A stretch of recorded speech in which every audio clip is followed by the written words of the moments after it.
Does your to-do list overwhelm you the moment you look at it? There we go. And that's what was happening to me this morning. I had so many things on my list, and I had several lists, to be honest with you.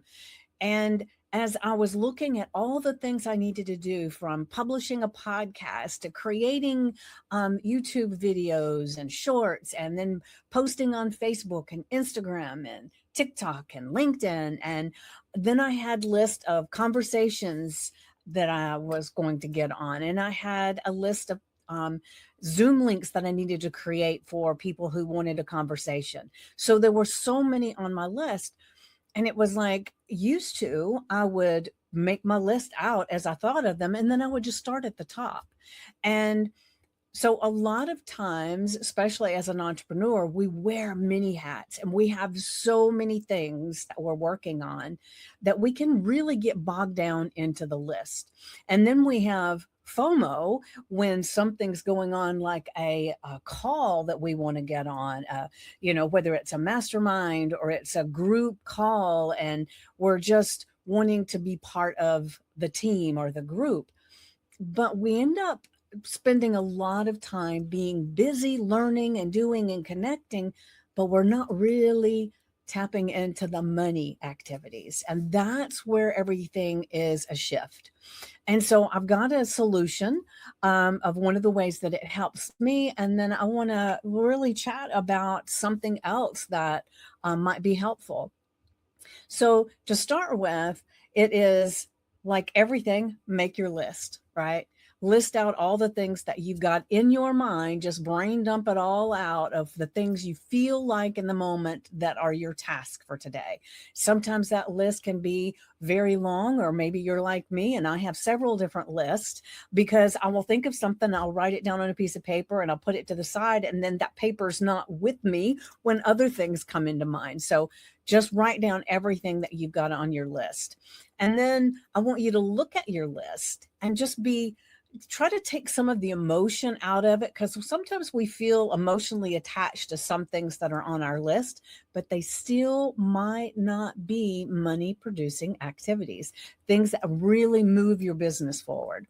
And so you want to break them down into, is this something that I have to do today? Is this something that can wait till tomorrow?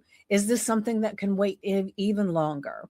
So you want to break it down like that. And then you also want to look at, of the ones that you feel like need to be done today, kind of rank them as to which ones are going to be the most important to get my visibility out there, to connect with the people, whatever that may be. So, like my podcast episode that I'm working on publishing, I kind of put it kind of in the bottom of my list for today. It'll get done, but it's not the priority of my list, because I love my podcast. I love interviewing people, but it's not really for me, it's not really a money making adventure. It is a fun way for me to connect with people and to share that.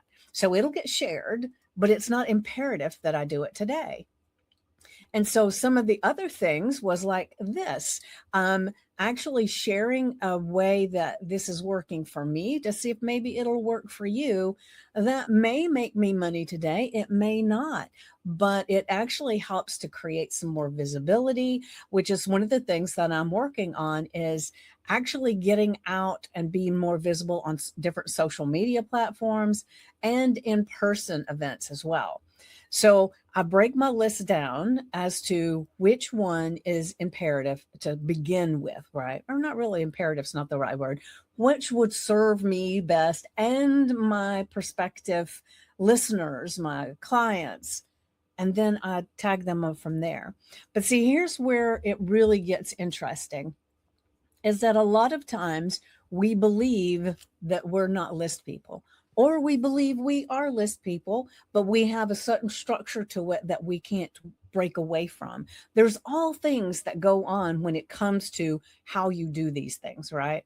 So I'm sharing with you what's working for me.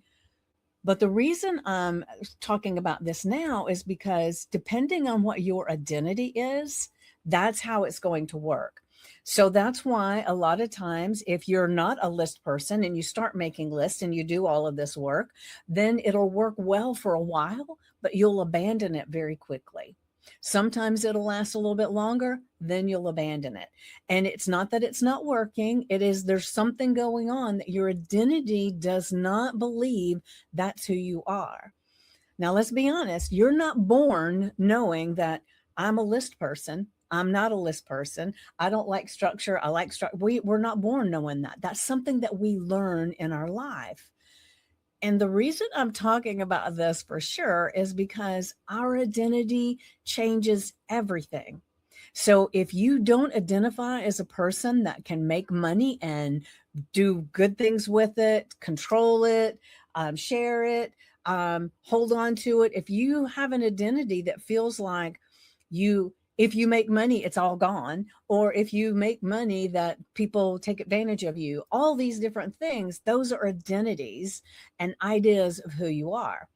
And so one of the things that I work with people on is helping with that identity, because the thing that's interesting is it's our limiting beliefs that create what we're going through right now, right? And I'm sure you've heard that before. It's nothing new. And the thing is that you can't blanket statement that if you feel like this is constrictive and you don't want to do it, then this is your limiting belief, because every person is an individual. So people can have the same symptom, not going to do it because I don't like the structure, not going to make a list because I'm not a list person. That's the symptom of an identity block, a limiting belief. And so what I do is I have a conversation with you and help figure out what identity you have and what's the number one limiting belief that's holding you back. Now, as we know, per Shrek with Donkey, we are like onions. You peel back a layer and there's more.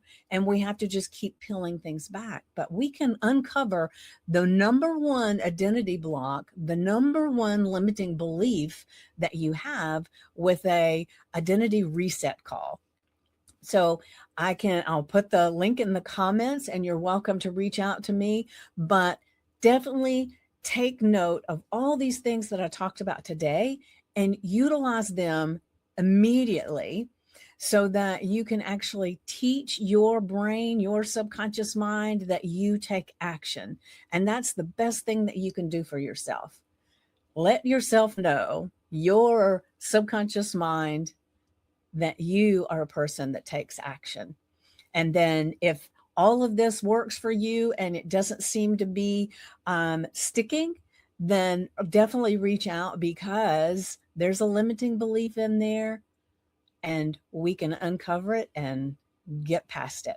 So I will see you soon, and I'll be sharing more content as it comes up, and keep looking. And if you have not subscribed to my channel, definitely subscribe, like and comment, share it with a friend, because one of my objectives is to be able to help as many people as possible. And you can help me do that. All right. Have a blessed day, and I will see you soon. Mwah.